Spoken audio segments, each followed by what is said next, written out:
चलो भैया, देखो ये कह रहे थे कि लाहौर कांग्रेस अधिवेशन के अध्यक्ष निम्न में से कौन थे। 4 विकल्प हैं आपके सामने। पहला विकल्प लिखा हुआ है जवाहरलाल नेहरू, सरोजिनी नायडू, महात्मा गांधी और मोतीलाल नेहरू। तो एक भारतीय राष्ट्रीय कांग्रेस का लाहौर अधिवेशन हुआ था, उस लाहौर अधिवेशन के अध्यक्ष का नाम पूछ रहे हैं हमसे। तो लाहौर अधिवेशन के अध्यक्ष कौन बने थे भैया? जवाहरलाल नेहरू। तो देखो आरआरबी के लिए हम कितना तैयार करें अपने आप को। क्वेश्चन का पैटर्न आपके सामने है कि आरआरबी अर्थात रेलवे में ज़्यादा मुश्किल सवाल नहीं पूछे जा रहे हैं, आसान से सवाल हैं। हर बार ये सवाल तो नहीं आएगा, लेकिन कुछ बातें आप जो इम्पोर्टेंट है वो देख लीजिए। देखिए, भारतीय राष्ट्रीय कांग्रेस का भारतीय राष्ट्रीय कांग्रेस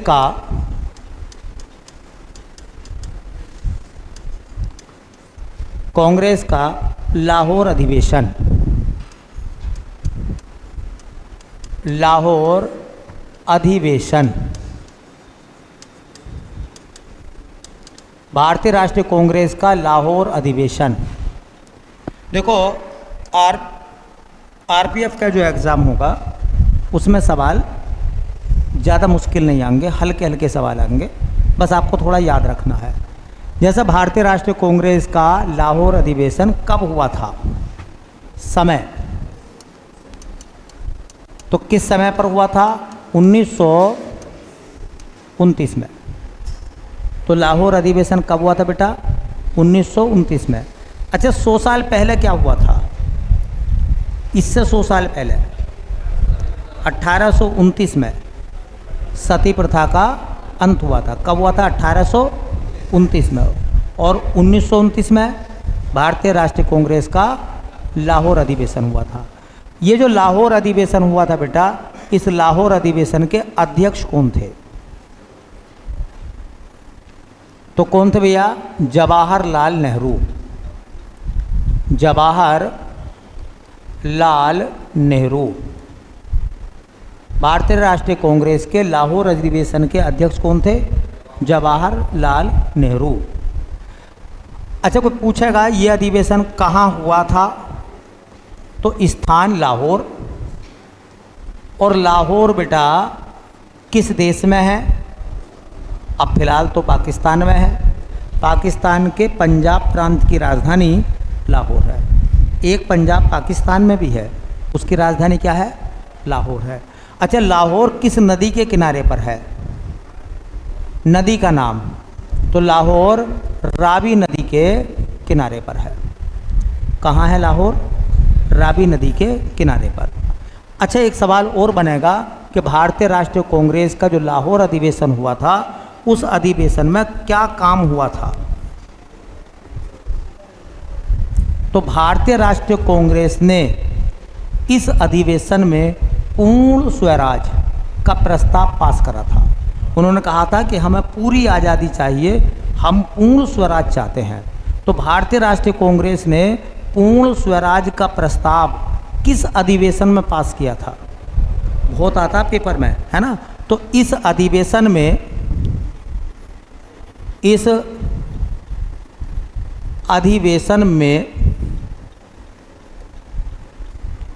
भारतीय राष्ट्रीय कांग्रेस ने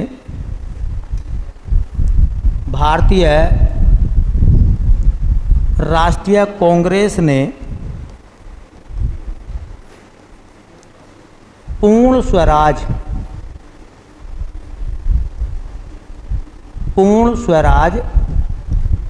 का प्रस्ताव पारित किया। भाई पारित किया कह दो या पास किया, बात एक ही है। तो 1929 के लाहौर अधिवेशन में क्या हुआ था? भारतीय राष्ट्रीय कांग्रेस ने पूर्ण स्वराज का प्रस्ताव पास करा था। आपको पता होगा ये अधिवेशन जो हुआ था वो दिसंबर के महीने में हुआ था, ठीक है। लगभग 28 या 29 दिसंबर के आसपास। उसके बाद अगला महीना किसका आ जाएगा? जनवरी का। तो देखिए 26 जनवरी 1930 को जवाहरलाल नेहरू के नेतृत्व में लाहौर में रावी नदी के किनारे पर स्वतंत्रता का झंडा फहराया गया था और ये फैसला लिया गया था कि हम हर साल 26 जनवरी को स्वतंत्रता दिवस मनाया करेंगे।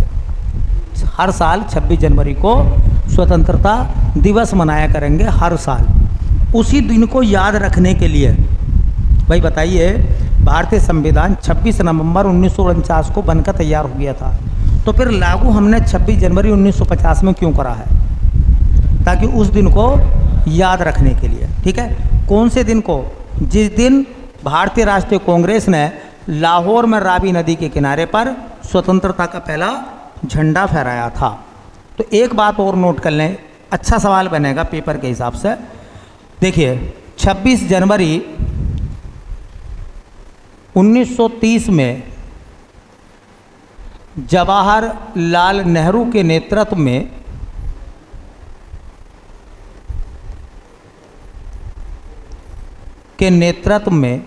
कांग्रेस ने लाहौर में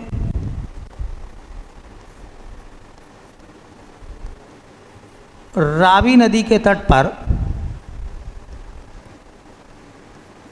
स्वतंत्रता का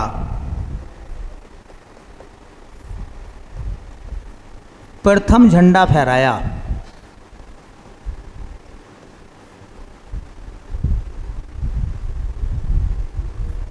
झंडा कब फहराया गया था? 26 जनवरी 1930 को। कहाँ फहराया गया था? रावी नदी के किनारे पर। शहर कौन सा था? लाहौर में। ठीक है, तो 26 जनवरी 1930 में जवाहरलाल नेहरू के नेतृत्व में कांग्रेस ने लाहौर में रावी नदी के तट पर स्वतंत्रता का प्रथम झंडा फहराया और ये फैसला लिया गया कि प्रति वर्ष 26 जनवरी को हम स्वतंत्रता दिवस मनाया करेंगे। तब से लेकर हर साल 26 जनवरी को स्वतंत्रता दिवस मनाया जाने लगा। चूँकि आज़ादी हमारे हाथ में नहीं थी, आज़ादी अंग्रेज़ों के हाथ में थी। चूँकि वो 15 अगस्त 1947 को हम आज़ाद करके चले गए, कोई बात नहीं, लेकिन हमने उस दिन को याद रखने के लिए 26 जनवरी 1950 को अपना पहला गणतंत्रता दिवस मनाया और संविधान को लागू करा। ठीक है, इस दिन को याद रखने के लिए। चलिए, बड़ा शानदार सवाल है। भारतीय राष्ट्रीय कांग्रेस के लाहौर अधिवेशन का अध्यक्ष कौन था? तो जवाहरलाल नेहरू थे। कब अधिवेशन हुआ था? दिसंबर 1929 में। कहाँ हुआ था? लाहौर में। नदी का नाम रावी नदी के किनारे पर। और उसी समय 26 जनवरी 1930 में स्वतंत्रता का पहला झंडा फहराया गया लाहौर में रावी नदी के किनारे पर जवाहरलाल नेहरू के नेतृत्व में। ठीक है, ऐसे सवाल आरआरबी पूछेगा आपसे। ज़्यादा आपको माथापच्ची नहीं करनी है, इतना तैयार कर लोगे एग्ज़ाम ऑटोमेटिक निकल जाएगा। मैंने बोला है कि ये नोट्स आप जो आपको तैयार करा रहे हैं, आपको 80% 50 में से 40 सवाल बड़े आराम से मिल जाएंगे। पेपर का पैटर्न आप देख रहे हैं, ये सब ओल्ड क्वेश्चन है जो एग्जामिनर ने पूछे थे पिछली बार। अगला सवाल देखो क्या कह रहे हैं। कह रहे हैं चेचक का टीका किसने विकसित किया था? चेचक का टीका किसने बनाया था? ऑप्शन है Robert Koch, Louis Pasteur, Alexander Fleming और एडवर्ड जेनर। चेचक एक बीमारी है जो वायरस की वजह से होती है। चेचक के वायरस का नाम क्या है? बैरिओला वायरस। बैरिओला वायरस की वजह से चेचक हो जाता है। चेचक में आपने देखा होगा, चेचक जब चेहरे पर गिरता है तो पहले मोटे मोटे दाने बन जाते हैं, दाने फूट जाते हैं ना, तो वो दाग रह जाते हैं, गड्ढे बन जाते हैं चेहरे पर, उसे कहते हैं चेचक। ठीक है, तो मैं आपको अभी ये चेचक के बारे में, बीमारी के बारे में कोई डिटेल में बात थोड़ी कर रहे हैं, ये तो चेचक का टीका पूछ रहे हैं। तो देखिए, एक है टीका और उस टीके का आविष्कार। जैसा पूछा जाएगा चेचक का टीका, चेचक बीमारी का नाम है, चेचक का टीका। देखो, टीका वैक्सीन को कहते हैं और वैक्सीन तब लगाई जाती है जब वो बीमारी ना हो। समझिए, वैक्सीन में और मेडिसिन में किस बात का फ़र्क है। वैक्सीन का इस्तेमाल तब करते हैं जब शरीर में बीमारी ना हो, और दवाई का इस्तेमाल तब करते हैं जब शरीर में बीमारी हो। तो बुखार की दवाई पैरासीटामोल है, कब खाएंगे? जब बुखार आएगा, या बुखार आने से पहले? जब बुखार आएगा।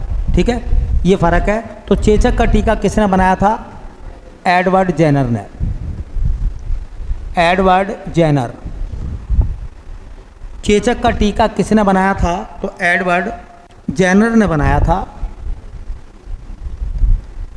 अच्छा, टीका किससे बनाया था उन्होंने? भेड़ से। देखो, टीके जितने भी होते हैं सब एंटीवायरस होते हैं। क्या होते हैं ये? तो एंटीवायरस बनाया था भेड़ से उन्होंने। एक और सवाल है, आपको पता है इंसुलिन का भी टीका होता है, इंजेक्शन। तो पूछेगा कोई, इंसुलिन का टीका, इंसुलिन का टीका, टीका मतलब इंजेक्शन, किसने बनाया था? तो बैटिंग ने। इंसुलिन की खोज किसने करी थी? इंसुलिन की खोज बैटिंग एंड बेस्ट ने। तो बैटिंग ने टीका बनाया था किसका? इंसुलिन का। ठीक है, इंसुलिन क्या है? एक हार्मोन है। तीसरा देखो, आपको पता होगा रेबीज का टीका। रेबीज का टीका, रेबीज एक बीमारी है ना जिसको हाइड्रोफोबिया कहते हैं। कुत्ते के काटने से, बंदर के काटने से, बिल्ली के काटने से रेबीज हो जाता है। कुत्ते की लार में होता है रेबीज। रेबीज जब शरीर के अंदर डेवलप कर जाता है तो आदमी को बोरान उठती है, बोरान, जैसे कुत्ता बोरान नहीं उठती कुत्ते को, ऐसा हो जाता आदमी। ठीक है, हाइड्रोफोबिया कहते हैं। और कुत्ते के काटने के बाद जब रेबीज उठता है, बोरान उठती है, पानी नहीं पीता आदमी, पानी से भय कहते हैं उसको, हाइड्रोफोबिया। तो इसको हाइड्रोफोबिया भी कहते हैं। रेबीज का टीका किसने बनाया था बेटा? तो लुई पास्चर ने। Louis Pasteur. लुई पास्चर ने किसका टीका बनाया था? रेबीज का टीका। ऐसी एक नाम आता है पोलियो। पोलियो का टीका, पोलियो का टीका किसने बनाया था? जॉन साल्क ने। जॉन साल्क, खूब आता पेपर में नाम, जॉन साल्क ने। अब सुनो, पोलियो का जो पहला टीका था वो बाई इंजेक्शन था, ये जॉन साल्क ने बनाया था। लेकिन अब ओरल ड्रॉप होती है, बच्चों को 2 बूंद पिलाई जाती हैं, उसको सैबीन ने बनाया था। किसने?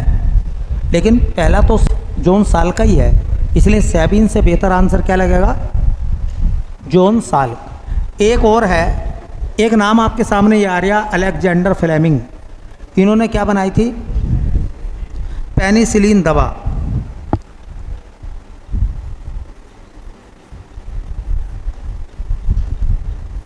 पेनिसिलिन का ये टीका नहीं है, दवा है। तो पेनिसिलिन का आविष्कार किसने करा था?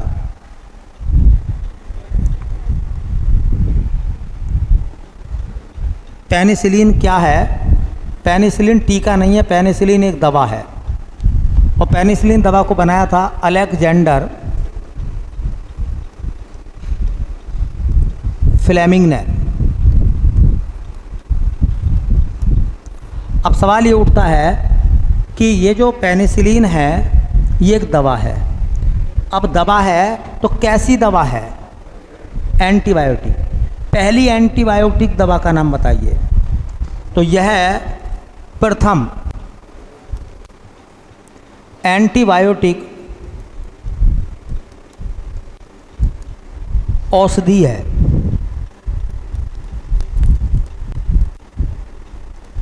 अच्छा, इस दवाई को किस चीज़ से बनाया गया था? तो इसे किस चीज़ से बनाया गया? इसे बनाया गया बेटा किससे निकाला था बताइयो? कवक से।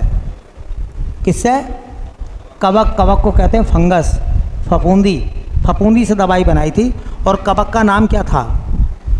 Penicillium notatum. क्या था कवक का नाम? Penicillium notatum. नोटेटम। तो ये पांचों सवाल बहुत इम्पोर्टेंट हैं। देखो मैं बार बार आपसे कह रहा हूँ कि जो रेलवे आरआरबी है, आरपीएफ है, उसका एसआई एएसआई का पेपर हो या कांस्टेबल का पेपर हो, उसमें मुश्किल सवाल नहीं पूछे जाएंगे। पूछा गया है कि चेचक का टीका किसने बनाया था, तो आंसर है एडवर्ड जेनर। किस चीज़ से बनाया था बेटा? भेड़ से निकाला था ये।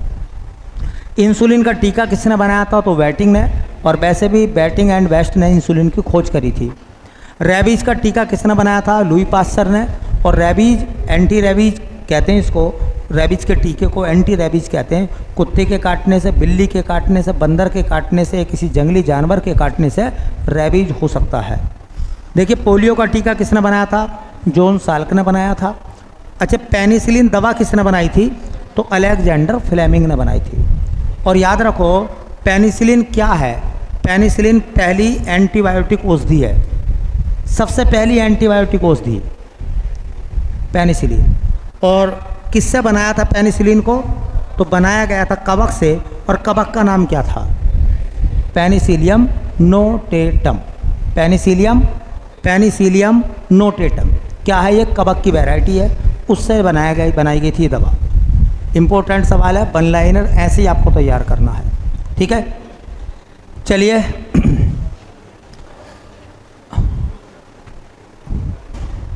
अगले सवाल की तरफ चलते हैं और क्या क्वेश्चन कह रहे हैं उसको भी देखते हैं। अगले सवाल की तरफ अगर हम लोग चलें तो अगले सवाल में क्या बोल रहे हैं हमसे?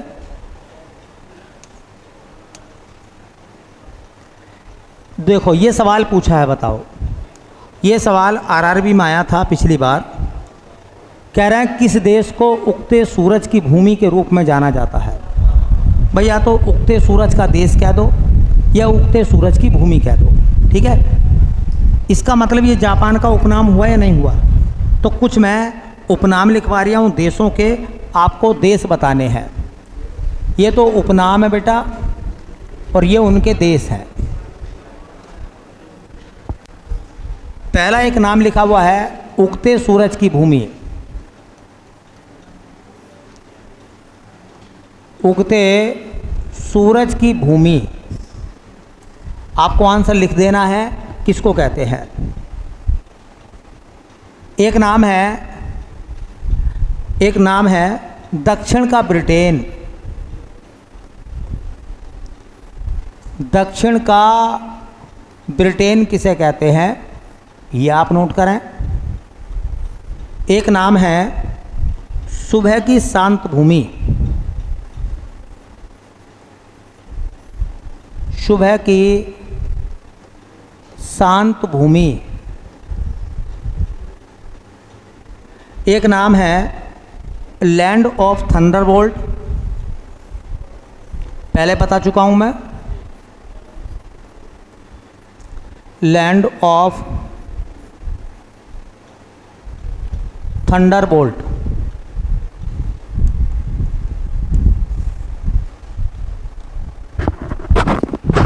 एक नाम है, देखिए उसे कहते हैं land of the golden fleece. Land of the golden fleece.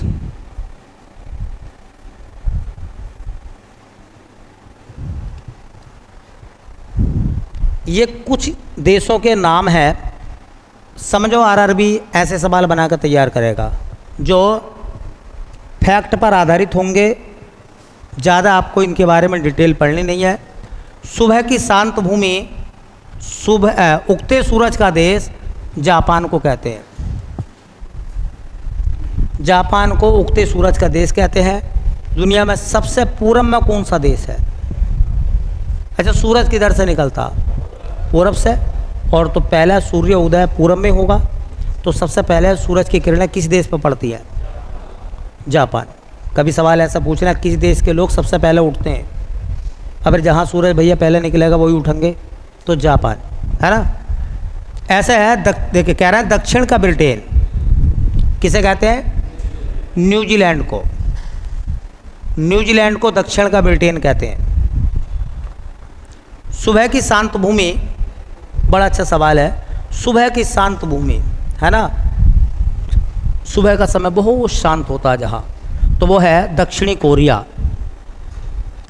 दक्षिणी कोरिया को सुबह की शांत भूमि कहते हैं। लैंड ऑफ थंडरबोल्ट, पहले बता चुका हूँ। लैंड ऑफ थंडरबोल्ट किसे कहते हैं भैया? भूटान को। भूटान को लैंड ऑफ थंडरबोल्ट बोला जाता है। Land of the golden fleece किसे कहते हैं? Land of the golden fleece कहते हैं ऑस्ट्रेलिया को। किसे कहते हैं भैया? ऑस्ट्रेलिया को। क्या कहते हैं हम? Land of the golden fleece किसे कहते हैं? तो देखो, ऑस्ट्रेलिया को क्या कहते हैं? Land of the golden fleece. New Zealand को क्या कहते हैं? दक्षिण का ब्रिटेन। जापान को क्या कहते हैं? उगते सूरज का देश। कोरिया को क्या कहते हैं? सुबह की शांत भूमि। और लैंड ऑफ थंडरबोल्ट किसे कहते हैं? भूटान को। याद रखेंगे बात। इससे ज़्यादा आपको और तैयार नहीं करना। इसका मतलब यह है कि देशों के उपनाम पूछे जा रहे हैं। जैसे मोतियों का देश कहते हैं बहरीन को। मोतियों का देश किसे कहते हैं? धीरे धीरे करके ये निक नेम हम जो है ना 50 से 60 करेंगे। तो मैंने 5 बता दिए हैं, 55, 50, 55 और करने हमें। जैसे और सवाल आएगा ये हटा देंगे, नए वाले पूछ लेंगे। ठीक है, चलिए अगला सवाल। अगले सवाल में कह रहा है कि बुद्ध के जीवन की घटनाओं को डॉट डॉट में दिया गया है। बुद्ध के जीवन की घटनाएं किस में लिखी गई है? बौद्ध में, त्रिरत्न में, जातक कथाओं में या पिता में? तो जाहिर सी बात है, जातक कथा आपने सुना होगा, बौद्ध धर्म से संबंधित है और उसमें महात्मा बुद्ध के पूर्व जन्मों का उल्लेख है। देखिए, हेडिंग हो जाएगा जातक कथाएं।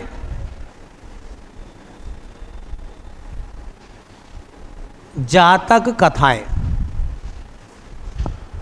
पहला सवाल तो ऐसा पूछ लेंगे कि जातक कथाओं का संबंध किस धर्म से है?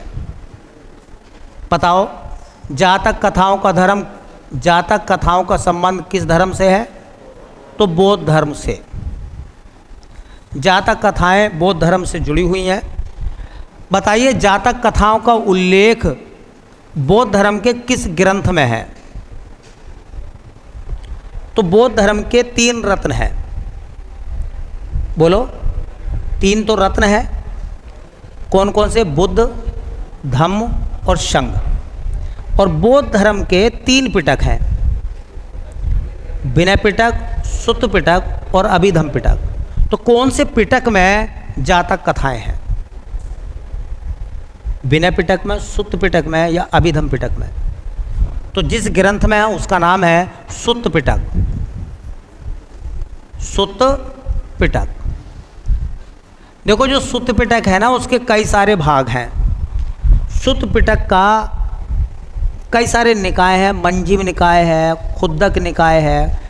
तो एक निकाय है सुत्त पिटक का, जिसे कहते हैं खुद्दक निकाय। खुद्दक निकाय के 10वें भाग में क्या लिखी गई है? जातक कथाएं हैं। तो जातक कथाएं किस निकाय में मिलती हैं? तो देखो, हाँ, खुद्दक निकाय के खुद्दक निकाय के 10वें भाग में 10वें भाग में जातक कथाएं हैं। अब सवाल ऐसा पूछ लेगा तुमसे, देखो ये सवाल मालूम किया जा सकता है कि जातक कथाओं का उल्लेख है दीर्घ निकाय में, मंजिम निकाय में, खुद्दक निकाय में, या इनमें से कोई नहीं। तो जातक कथाएं किस मांगी? मंजिम निकाय, दीर्घ निकाय, खुद्दक निकाय। खुद्दक निकाय में। और खुद्दक निकाय किसका हिस्सा है? तो ये पूछ लेंगे कि जातक कथाओं का उल्लेख है विनय पिटक में, सुत्त पिटक में, अभिधम्म पिटक में या इनमें से किसी में नहीं। तो सुत्त पिटक का खुद्दक निकाय का 10वां भाग किससे संबंधित है? जातक कथाएं से है। अब सवाल यह है कि जो जातक कथाएं हैं बेटा, जो जातक कथाएं हैं वो किस भाषा में है? बताओ, हिंदी भाषा में है, पाली भाषा में है, प्राकृत भाषा में है, संस्कृत भाषा में है? महात्मा बुद्ध ने अपने उपदेश किस भाषा में दिए थे? पाली में। इसलिए जातक कथाएं भी पाली भाषा में लिखी गई हैं। अच्छा, एक सवाल और निकलता है, जातक कथाओं में किस चीज़ का उल्लेख है? जातक कथाओं में किस चीज़ का वर्णन है? तो महात्मा बुद्ध के पूर्व जन्मों का उल्लेख कहाँ मिलता है? जातक कथाओं में। तो महात्मा बुद्ध के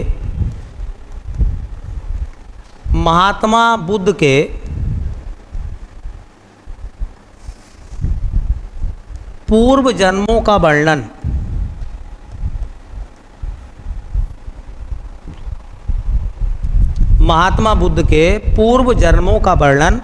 कहाँ मिलता है भैया? जातक कथाओं में। जातक कथाओं से ये 5 बातें याद रखो, रिवीजन भी करा देता हूँ मैं। जातक कथाओं का संबंध किस धर्म से है? बौद्ध धर्म से। जातक कथाएं बौद्ध धर्म के किस ग्रंथ में है? सुत्त पिटक में। बताइए, इनमें से किस में जातक कथाओं का उल्लेख है? दीर्घ निकाय, मंजीव निकाय, खुद्दक निकाय या अंतिम निकाय? खुद्दक निकाय में है। जातक कथाओं को किस भाषा में लिखा गया है? पाली भाषा में लिखा गया है। जातक कथाओं में क्या है? बोलो। महात्मा बुद्ध के पूर्व जन्मों का वर्णन है। महात्मा बुद्ध के जो पुराने जन्म हैं, बुद्ध से पहले जो अवतार लिए थे, जन्म लिए थे बुद्ध ने, उनका उल्लेख किस में है? जातक कथाओं में। तो महात्मा बुद्ध के पूर्व जन्मों का उल्लेख कहाँ मिलता भैया? जातक कथाओं में। ठीक है, चलिए अगला सवाल देखेंगे। अगले क्वेश्चन में कह रहे हैं प्रोजेक्ट टाइगर ... वर्ष में शुरू किया गया था। अब सब बच्चों को बता, देखो प्रोजेक्ट टाइगर कब आया था? प्रोजेक्ट टाइगर बोलो। 1973 में। अच्छा बताओ, हाथी परियोजना कब आई थी? 1992 में। ठीक है। अच्छा, एक सवाल बताओ, आपको पता होगा गैंडा परियोजना कब की है? 1987 की गैंडा परियोजना है। ये परियोजना आती है। अभी 2023 में डॉल्फिन प्रोजेक्ट चला है। डॉल्फिन प्रोजेक्ट कब का है? 2023 का। गंगा के डॉल्फिन और समुद्र के डॉल्फिन को संरक्षित करने के लिए भारतीय प्रधानमंत्री नरेंद्र मोदी ने डॉल्फिन प्रोजेक्ट चलाया। तो डॉल्फिन प्रोजेक्ट कब का? 2023 का। हंगुल परियोजना कब की है? 1970 की। हंगुल एक हिरन की प्रजाति है जो कहाँ पाया जाता? दाचीगांव नेशनल पार्क में एकमात्र। ठीक है। तो कुछ परियोजनाओं और उनके समय के बारे में जानकारी लिख लीजिए। देखिए, ये तो परियोजनाएं हैं और ये परियोजना किस समय पर लागू हुई थी? ठीक है। देखिए, पहली परियोजना का नाम है, उसे कहते हैं बाघ परियोजना। अब भैया इसी को अंग्रेजी में कहना चाहोगे तो टाइगर प्रोजेक्ट।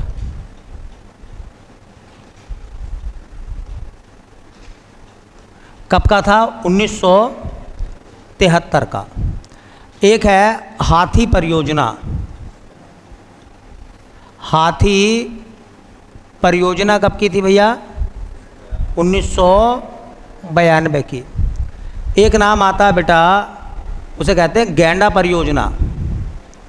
गैंडे को अंग्रेजी में राइनो कहते हैं, तो राइनो प्रोजेक्ट, गैंडा परियोजना कब की थी? 1987 की। एक मैंने बताया था हंगुल परियोजना। हंगुल परियोजना कब की थी? 1970 में आई थी। हंगुल को नहीं मारा जाएगा। हंगुल क्या है? रेनडियर प्रजाति का एक हिरन है। कहाँ पाया जाता है? जम्मू कश्मीर के दाचीगांव नेशनल पार्क में। केवल एक जगह पूरे भारत में। और अभी मैंने बताया था, हाँ, डोल्फिन प्रोजेक्ट, डोल्फिन प्रोजेक्ट या परियोजना कब की है? 2023 की। दो बातें और कर लेते हैं। देखो, आपको किसी भी स्टेप में जाकर ज़्यादा गहराई से नहीं सोचना है, बेसिक जानकारी पढ़नी है, क्योंकि सवाल कैसे हैं? बेसिक है, तो बेसिक आपको कवर करना है, ठीक है। ये जो बाघ परियोजना है, इससे संबंधित एक सवाल याद रखना है। भारत का पहला टाइगर रिजर्व, भारत का प्रथम टाइगर रिजर्व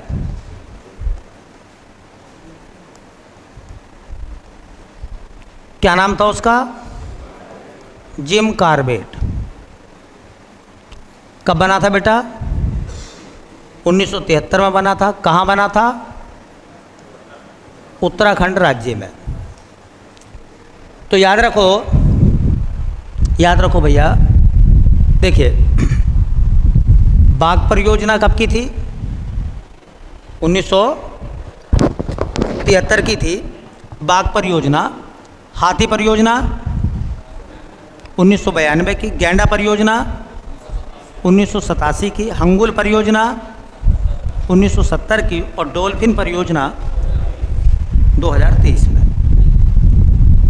5 अक्टूबर को हर साल राष्ट्रीय डॉल्फिन दिवस मनाते हैं, ठीक है।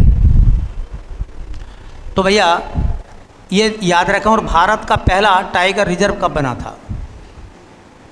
1973 में। कहाँ बना था? जिम कॉर्बेट में। उसे कहते हैं जिम कॉर्बेट टाइगर रिजर्व। 1973 का था।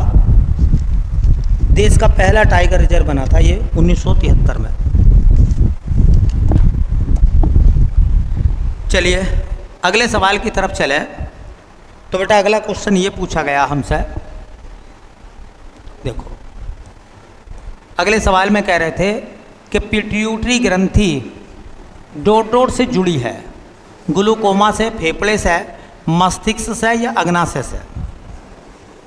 बताओ पिट्यूटरी ग्रंथि किस अंग से जुड़ी है? तो क्या आंसर आएगा बेटा? मस्तिष्क। इसका मतलब यह है कि जो पिट्यूटरी ग्रंथि है वो हमारे मस्तिष्क में पाई जाती है। कहाँ पाई जाती है? मस्तिष्क में पाई जाती है। तो पिट्यूटरी ग्रंथि को हम पीयूष ग्रंथि भी कहते हैं। क्या कहते हैं? पीयूष ग्रंथि।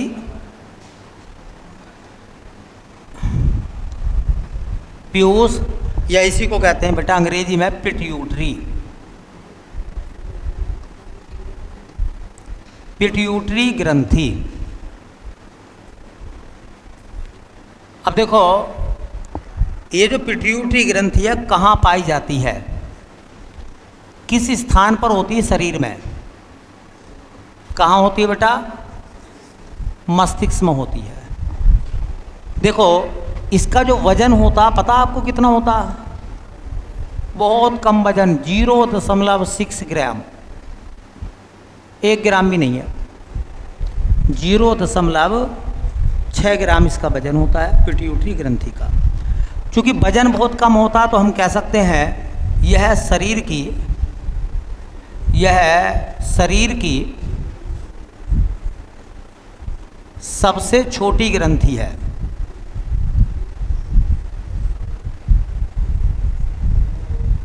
शरीर की सबसे छोटी ग्रंथि कौन सी है भैया? बोलो। पिट्यूटरी ग्रंथि। बताओ शरीर की सबसे बड़ी ग्रंथि? बोलो। यकृत। शरीर की सबसे बड़ी मिश्रित ग्रंथि अग्नाशय। और एक बात मैंने बताई थी एक दिन आपको कि शरीर की सबसे बड़ी ग्रंथि जो अंतःस्रावी है, शरीर की सबसे बड़ी अंतःस्रावी ग्रंथि थायराइड ग्रंथि। अरे बताया था, सबसे बड़ी ग्रंथि यकृत, शरीर की सबसे बड़ी ग्रंथि यकृत, शरीर की सबसे बड़ी मिश्रित ग्रंथि अग्नाशय, और शरीर की सबसे बड़ी अंतःस्रावी ग्रंथि थायराइड है। और शरीर की सबसे छोटी ग्रंथि पीयूष या पिट्यूटरी, बताया था नाम मैंने एक दिन आपको बताया था। देखो चूंकि ये मस्तिष्क में होती है और शरीर की सभी क्रियाओं को कंट्रोल करती है, शरीर की सभी क्रियाओं को कंट्रोल करती है, इसलिए इसे मास्टर ग्रंथि भी कहते हैं। क्या कहते हैं? तो बताओ इसे और क्या कहते हैं? तो भैया इसे मास्टर ग्रंथि भी कहा जाता है। मास्टर कहते हैं मालिक को, इसे मास्टर ग्रंथि भी कहा जाता है। किसे? पिट्यूटरी ग्रंथि को क्या कहते हैं बेटा? मास्टर ग्रंथि भी कहते हैं। कौन सी ग्रंथि को? पिट्यूटरी ग्रंथि को मास्टर ग्रंथि भी कहते हैं। ठीक है, चलिए। तो पिट्यूटरी ग्रंथि शरीर में कहाँ पाई जाती है? मस्तिष्क में।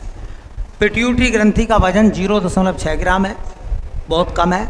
शरीर की सबसे छोटी ग्रंथि पीयूष ग्रंथि, इसे और क्या कहते हैं?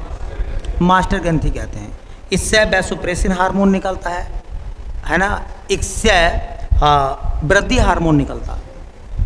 जो हमारी ग्रोथ है, लंबाई है, वो वृद्धि हार्मोन पर भी डिपेंड करती है। वृद्धि हार्मोन को भी ये ग्रंथि निकालती है। ठीक है, वृद्धि हार्मोन किस ग्रंथि से निकलता है? तो पीयूष ग्रंथि से। ठीक है, और शरीर की सबसे छोटी ग्रंथि है। और क्या कहते हैं इसको? मास्टर ग्रंथि भी कहते हैं भैया। चलिए अगला सवाल देखो, कह रहे हैं उज्बेकिस्तान की राजधानी क्या है? अब देखो मैंने तान वाले जितने देश थे कल उनकी राजधानी बताई थी, और मैंने कहा था कि राजधानी पेपर में आएगी, पक्की आएगी। तो बताइए अफगानिस्तान की राजधानी, पाकिस्तान की, अच्छा कजाकिस्तान की अस्ताना, अच्छा बताओ उज्बेकिस्तान की, अच्छा बताओ ताजिकिस्तान की, अच्छा बताओ किर्गिस्तान की, बिश्केक। मध्य एशिया के देशों की राजधानी बताई थी, और मैंने कहा पूछते हैं यहाँ से। तो अगला ही सवाल देखो, पिछले सेट में भी था, इस सेट में भी। तो अब मैं कह रहा हूँ कि हम लोगों ने ये जो लिखे हैं ना, ये जो नाम लिखे हैं, इन नामों को हम उज्बेकिस्तान की तो हमने कल लिख ली थी, है ना। अब अलग लिख लेते 5 देश, उनकी राजधानी जो पहले हमने नहीं लिखे। ठीक है, चलिए 5 देश कौन कौन से हैं जिनकी राजधानी हमें लिखनी है। तो मैं देश का नाम लिख रहा हूँ, उम्मीद है कि 1-2 देश की राजधानी आप लिख लोगे। मैं 5 देश लिख रहा हूँ, उनकी राजधानी, है ना। देखिए एक देश है तुर्की, तुर्की को तुर्की भी कहते हैं। अब एक देश है ईरान, एक देश है इराक, एक देश आता है अजरबैजान,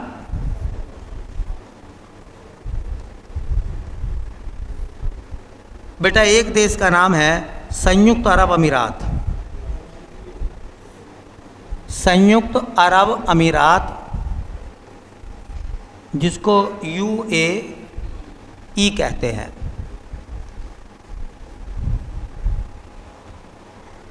पांच देश हैं, उनकी राजधानी जितनों की तुम्हें याद है आप लिख लो। ठीक है, एक की याद है एक लिखो, 2 याद हैं 2 लिखो, 3 याद हैं तो 3 लिखो।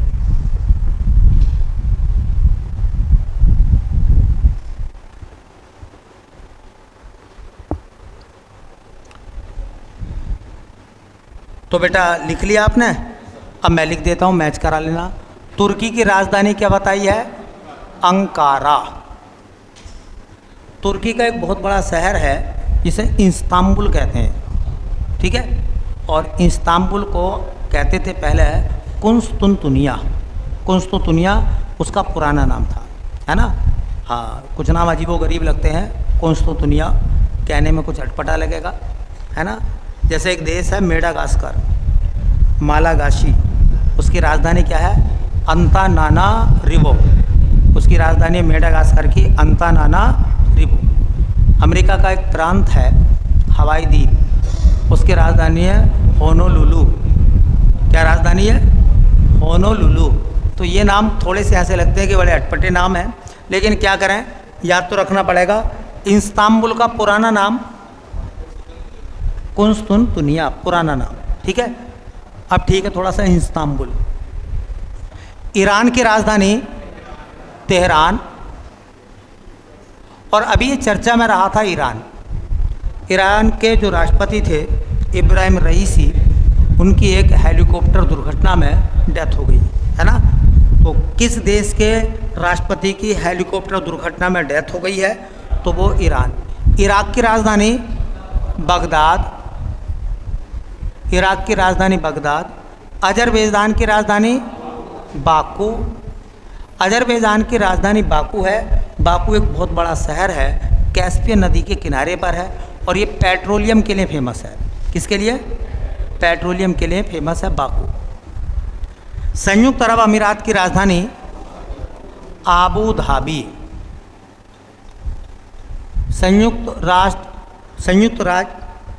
संयुक्त अरब अमीरात की राजधानी यूएई की क्या है? आबू धाबी, है ना। बाकू किसकी है? अजरबैजान की। बगदाद किसकी है? इराक की। तेहरान किसकी है? ईरान की। और अंकारा किसकी है? तुर्की की। और भैया उज्बेकिस्तान की क्या है? तो देखो, ये ताशकंद तो हो गई उज्बेकिस्तान की राजधानी, है ना। अंकारा हो गई तुर्की की राजधानी।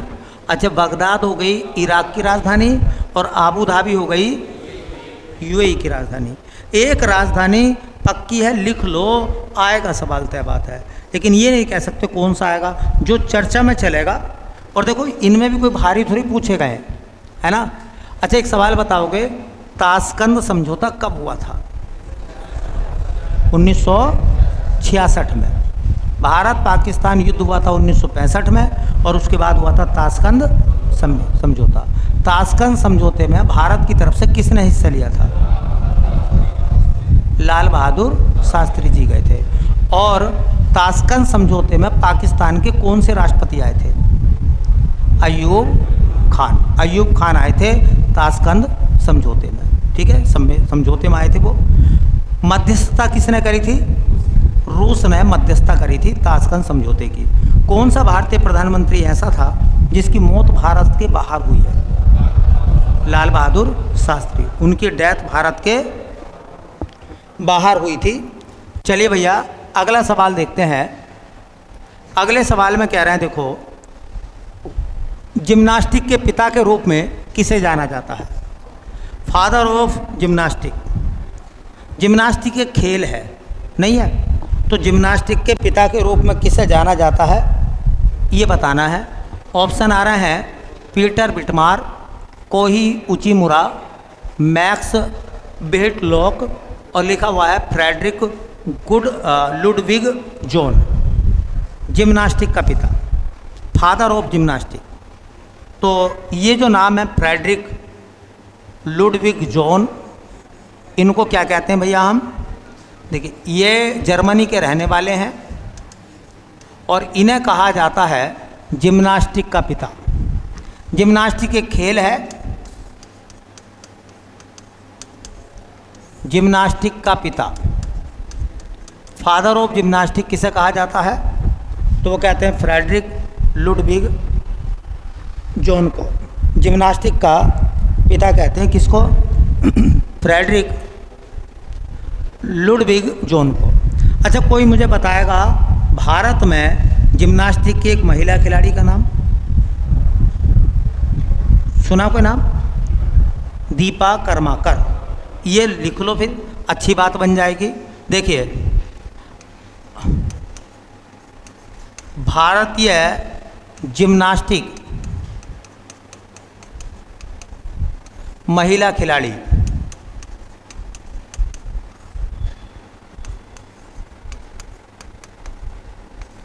एक रियो ओलंपिक हुआ था 2016 में, वो क्वालिफाई करके गई थी। पहली महिला खिलाड़ी बनी जिन्होंने जिम्नास्टिक में ओलंपिक में क्वालिफाई करा था। तो उनका नाम क्या है? भारतीय जिम्नास्टिक महिला खिलाड़ी का नाम दीपा कर्माकर। क्या नाम बेटा? दीपा कर्माकर। दीपा कर्माकर का खेल बताओ क्या है? तो जिम्नास्टिक। दीपा कर्माकर का खेल क्या है? जिम्नास्टिक। दीपा कर्माकर का खेल क्या बेटा? जिम्नास्टिक। जिम्नास्टिक का पिता किसे कहते हैं? फ्रेडरिक लुडविग जोन को। कहाँ के हैं वो? जर्मनी के। भारतीय जिम्नास्टिक महिला खिलाड़ी का नाम दीपा कर्माकर। या पूछेंगे कि दीपा कर्माकर का संबंध किस खेल से है? तो जिम्नास्टिक से है। चलिए अगला सवाल देखते हैं बेटा। इसके बाद में क्वेश्चन ये पूछा गया हमसे कि हड़प्पा वासियों द्वारा निम्नलिखित में से किस भवन निर्माण सामग्री का उपयोग किया गया था? चिकनी मिट्टी का, लाल बलुआ पत्थर का, तप्त मिट्टी की ईंटों का, या धूप में सुखाई ईंटों का? अच्छा देखो, जो ईंटें धूप में सुखाई जाएंगी वो तो कच्ची होंगी ना, और सिंधु घाटी की सभ्यता में जो इमारतें मिली हैं उसमें कच्ची ईंटों का इस्तेमाल हुआ है या पक्की ईंटों का? तो पक्की ईंटें कौन सी होंगी? तप्त मिट्टी की ईंटें। तप्त मतलब तपाकर जो ईंटें बनाई गई हैं, पकी हुई ईंटें बनाई गई हैं, उनसे क्या बनाया गया है? घर बनाए गए हैं। तो हड़प्पा सभ्यता के बारे में 2-3 बातें नोट कर लो जो पूछ सकता है वो आपसे।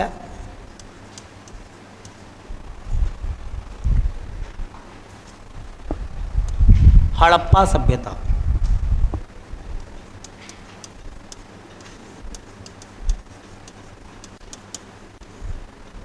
हड़प्पा सभ्यता। चलिए बेटा, सबसे पहला सवाल ये है कि जो हड़प्पा सभ्यता थी उसे और क्या क्या नाम दिए गए हैं? हड़प्पा सभ्यता के अन्य नाम बताओ। हड़प्पा सभ्यता को सिंधु सभ्यता कहते हैं या नहीं कहते? तो हड़प्पा सभ्यता को कहते हैं सिंधु सभ्यता।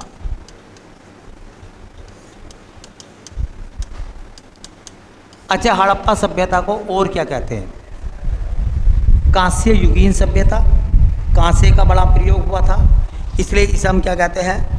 सरस्वती सभ्यता।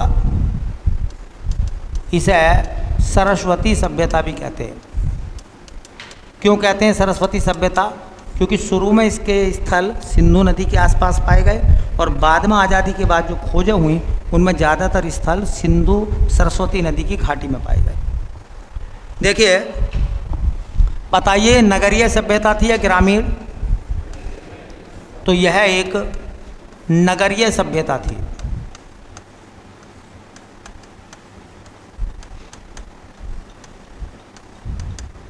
अच्छा, एक सवाल और है, सिंधु घाटी की सभ्यता के दौरान किस धातु का बड़े पैमाने पर उपयोग हुआ था? तो कांसा, इसलिए इसे कांस्य युगीन सभ्यता भी कहते हैं। इसे कांस्य युगीन सभ्यता भी कहते हैं। किसको? हड़प्पा सभ्यता को। एक सवाल और आपने सुना होगा कि जो हड़प्पा सभ्यता है उसका पहला खोजा गया शहर, सिंधु घाटी की सभ्यता का पहला खोजा गया शहर हड़प्पा था। इसी वजह से तो नाम इसको हड़प्पा कह रहे हैं। ठीक है, तो देखिए इस सभ्यता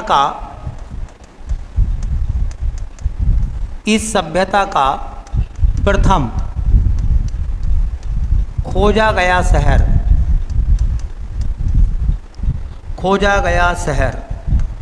इस सभ्यता का पहला शहर जो खोजा गया था उसका नाम क्या था बेटा? हड़प्पा। हड़प्पा खोजा गया था। अच्छा, एक सवाल और बताओ, हड़प्पा सभ्यता कितने देशों में फैली थी? हड़प्पा सभ्यता 3 देशों में फैली थी। तो इसका विस्तार 3 देशों में है। अच्छा, 3 देश कौन कौन से हैं? पहला भारत, सबसे ज़्यादा स्थल भारत में मिले हैं। दूसरा है पाकिस्तान और तीसरा है अफ़गानिस्तान। तो पाकिस्तान, अफ़गानिस्तान और भारत में हड़प्पा सभ्यता का विस्तार है। एक शब्द आपने सुना होगा, पकी हुई मिट्टी को क्या कहते हैं? टेराकोटा। टेराकोटा। तो अपने सवाल पर आते हैं, जो हमें सवाल ये पूछ रहे हैं हमसे, ये तप्त मिट्टी की जो ईंटें होती हैं इन्हें टेराकोटा कहते हैं। तो एक बात नोट कर लें, हाँ देखिए यहाँ, देखिए यहाँ घर पकी हुई मिट्टी के बने थे,